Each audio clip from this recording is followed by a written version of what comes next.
কর্মসূত্রে বাড়ি থেকে অনেকটাই দূরে, সেখানে নিজের একটা ছোট্ট ফ্ল্যাট। ছোটবেলা থেকেই মাকে দেখেছি ঘর নিজের মতো করে সাজিয়ে গুছিয়ে রাখতো। বড় হয়ে বুঝলাম সেই গুণটা আমার মধ্যেও এসে গেছে। তাই নিজের ঘর সুন্দর করে গুছিয়ে রাখতে আমারও ভীষণ ভালো লাগে।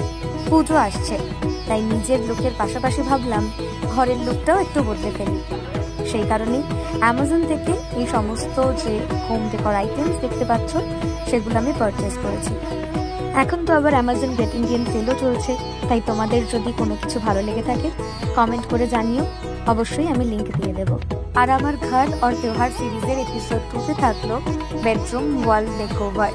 তোমাদের কেমন লেগেছে মেকওভারটা অবশ্যই জানিও। দেখা হচ্ছে আবার পরের এপিসোডে।